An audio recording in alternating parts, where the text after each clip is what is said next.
Welcome to SSFL Premiership Division.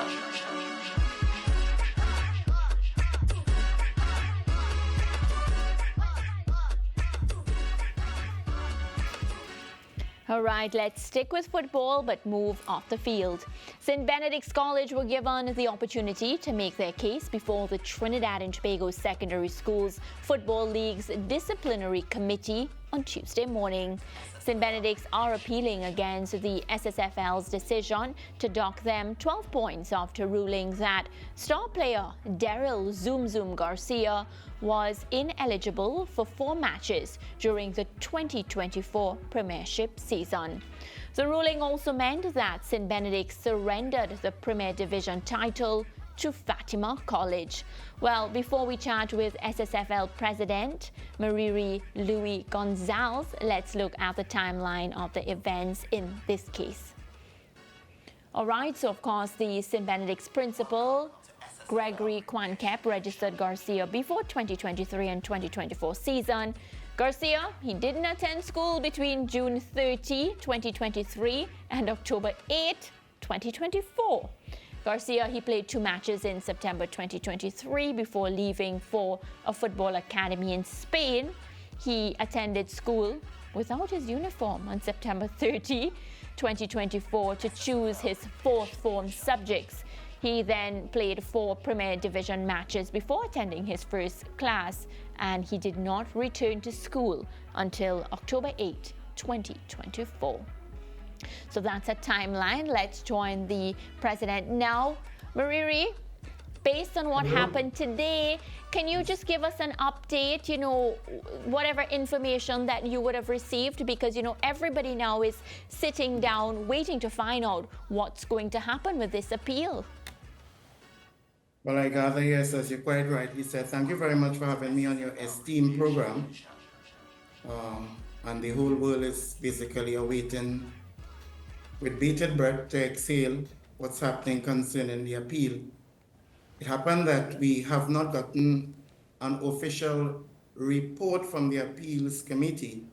I suspect that being the case, possibly between now and within the next day or 2, hopefully tomorrow, God's willing, we should be able to get an official response and decision from them, and we'll be able to advise all the various stakeholders on it. Yeah, and as I said, everybody, and you know that as well, would want to know were there grounds for this appeal, how it turns out, because it's no secret that St. Benedict's College, when Daryl Zoom Zoom Garcia was on the field, brought a lot of joy to the football-loving public, and of course he's talented, but as SSFL president, you would say, and I know rules are rules, and what's good for one has to be good for the other. But you sit on this, in this capacity as president, and I have to ask you, do you feel that this is something that happens common when in Trinidad and Tobago? Because I remember similar incidents before where, players took part in matches, and it's only coming up to the end of the season that, a decision like this had to be made. Well, we have within our constitution and even the football, the competition rules and guidelines, it's very explicit. And we remind all the various schools that are competing to ensure that you peruse the documents, the rules and regulation, and adhere to them as best as possible. Otherwise, there will be penalties or sanctions. That being said, we have had over the years a couple registration issues. Again, it's all about ensuring that the right thing is done consistently from year in to year out. This specific year, as we celebrate, interestingly, our 60th anniversary, this specific matter with Daryl Zoom Zoom Garcia is a unique one. A level of complexities and intricacies. Why? Because it dealt with a student based on errors being administered, unfortunately, by the school, no fault of Daryl Zoom Zoom Garcia. And we had to actually work closely in collaboration with the Ministry of Education, which basically is the patron of the league, the Minister of Education, and we fall under the umbrella and statutes of the Ministry of Education. So there were certain information that were necessary for us to acquire, for example, from the Educational Act pertaining to schools attendance. The league does not specifically deal with a rule book issue on attendance in school. That's a matter for the internal administration to address. So there are some things that were within our control and there were some things that were out of our control. However, give and take, we received the necessary information that we had requested. We eventually ruled on it from our disciplinary committee, the members, with ably very efficient assistance from the sports lawyer that we had employed in this person of Mr. Tyrone Marcus to advise us accordingly. Yeah, I just heard you speak of not having a specific rule as it relates to attendance in schools. So, for example, in Jamaica, for student athletes to be able to compete in high school sport, they have to, as part of their registration for the particular sport, they have to have an attendance of, I think, at least 80% in the preceding term that the sport is taking place in. So, for example, let's take schoolboy football, for example, which takes place between September and December. You would need an 80% attendance rate in the term between Easter and summer. I hope I got that right. You're saying there is no such rule in Trinidad and Tobago? No, I believe I was misunderstood there. So let me bring some further clarification to it. Certainly there is a rule with attendance to school because that is part of the registration procedure by our league that you must be attending school at the point in time.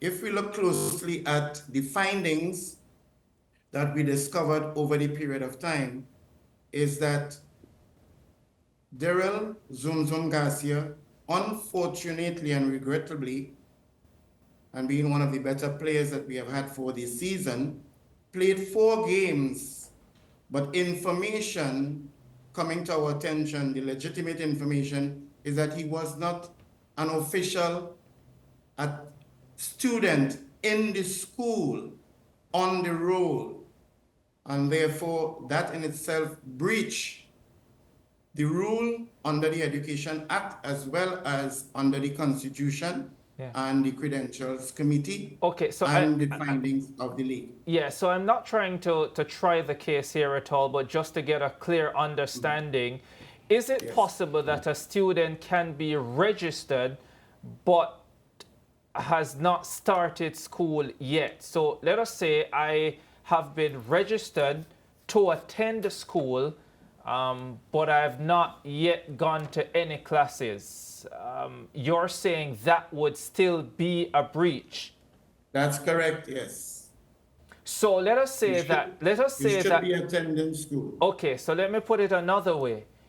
If he had attended one class, let us say on the first day of school, and then did not go back until the 8th of October, would he have been in breach? Possibly with justifiable reason given to substantiate for his absenteeism during that period of time, possibly it could have been considered.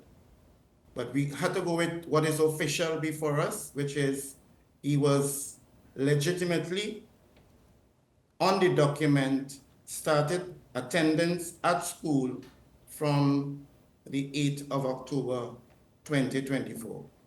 Yeah, fair enough. I just find, the rule to be quite interesting, but I'll leave that for now. And a quick follow-up in terms of the time that it took to come to this decision, because from my understanding, about 9 or 10 weeks from when it came to your attention to when a decision was made by the disciplinary committee.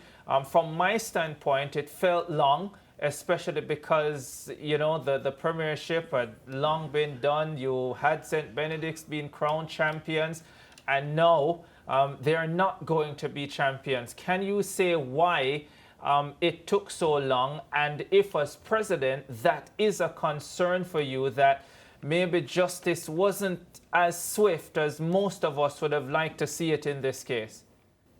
And your observation, your concern is a very pertinent one. I'm very concerned about this particular lengthy period of time that the matter took before being addressed and a final decision being made on it, even in the midst of it being appealed. However, as I had indicated before, there are some things within our control and then there are others that are not. So requested information from the Ministry of Education, that took some time in coming and we had to wait patiently for it. Having gotten it earlier, it meant we would have been able to address the matter at an earlier date. Now, when we had actually arrived at a decision, we got additional pertinent information on requests we had made weeks before. So we had to continue now looking at it, addressing it. And then when we made another decision again, we got additional information. And then at that point in time, we felt it was necessary, since it was being prolonged for such a lengthy period of time, that we needed to arrive at a decision. And this is what we eventually did. Fair enough. Certainly, it's my concern that it should not have taken that length of time. And I would want to really apologize, especially to the various stakeholders in trying to deal with it, possibly in future in a more efficient manner. And again, if it was fully dependent on the league to address it, then we would have addressed it at an earlier date. All right, sir, just before you go, because we're out of time, you just referenced the fact that you didn't think that the player himself was at any fault and it was more of an administration issue. Yeah. I've seen in the past in the SSFL where a school breaches this kind of rule, maybe a little bit more egregious, yes, but principals resigning and so on. Is that on the cards for this one? I beg your pardon? I didn't hear the last part. I'm saying in the past, in situations like this, we've seen school administrators resigning over issues like these. And you suggested earlier on that issue wasn't the fault of the player, but the administration of the school. Would this be something that is possible in this case? Very well. So with that being said, we will just, and when I say we, the league, we address matters pertaining to the football itself, the competition, the rules and regulations, the registration, etc. Anything that impinges on misconduct, re-administration, then the employer, which is the Ministry of Education, will be the one to... I was not suggesting that you could take action against the principals. I just want to know from where you sit, if you thought that the Ministry of Education could make a decision like this. It will be up to them to make that decision if they so desire. All right, we're going to leave it there. Ramarat? Yeah, we want to thank you as always for stopping by on the SportsMax Zone, and we hope the next time we talk it will be in a more positive light. Thank you very much. I appreciate the opportunity to be on part of your esteemed and very valuable program. All the very best for 2025 and beyond. All right, thank you so much, Mariri Gonzalez there, of course, SSFL president. We're going to take a quick break, team, and come right back to the fun aspect, interactive. Okay. Ready? All right. Okay. All right. Thank you,